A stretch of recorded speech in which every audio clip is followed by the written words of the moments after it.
Dear student, তোমরা দেখছো বেতরারি সাফল্য একাডেমি। আজকে আমরা তোমাদের বোঝাবো যে দর্শন, যে ক্লাস 11 দ্বিতীয় সেমিস্টারের দর্শনের আবর্তন কয় প্রকার সেটা আজ তোমাদের বোঝাবো। যারা মনে করো যে দর্শনে খুব কাঁচা, যারা দর্শন বা লজিক পারছো না, এই ভিডিওটা তাদের জন্য। আজকের ভিডিওটা সম্পূর্ণ দেখে নাও, তোমাদের লজিক তোমাদের কাছে জলভাত হয়ে যাবে। দেখো কি বলছে, আবর্তন কয় প্রকার মনে রাখবে। আবর্তন দুই প্রকার, কি কি? সরল আবর্তন আর অসরল আবর্তন। তাহলে এখানে সরল আবর্তন আর অসরল আবর্তন কোনটা মনে রাখবে।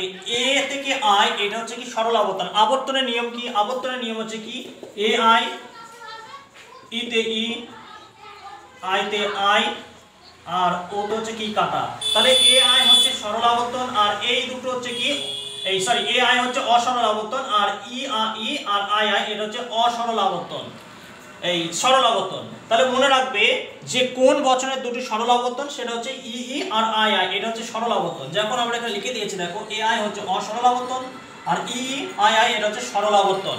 তাহলে মনে রাখবে যে আবর্তনের পরিমাণ অভিন্ন হয় তাকে বলা হচ্ছে কি অসরল আবর্তন। যেমন কি বলছে, দেখো এ বছর সকল মানুষের মননশীল। তাহলে এদের আবর্তন কি রয়েছে আই। তাহলে কি বলছে আই, কোনো মানুষ, কোনো মরণশীল জীব হয় মানুষ।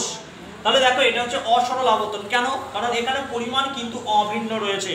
কারণ এ বচনের পরিমাণ কি রয়েছে? সামান্য সদর্থক, আর আই বচনে কি রয়েছে? বিশেষ সদর্থক। তাই পরিমাণ কিন্তু অভিন্ন থাকায় এটাকে বলা হচ্ছে কি অসরল আবর্তন।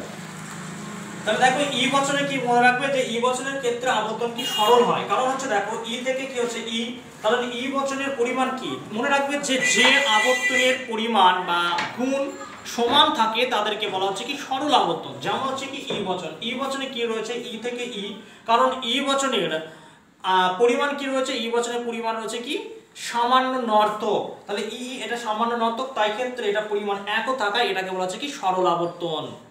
আজকে এই পর্যন্তই, আমরা নেক্সট অন্য কোনো ভিডিওতে আলোচনা করব।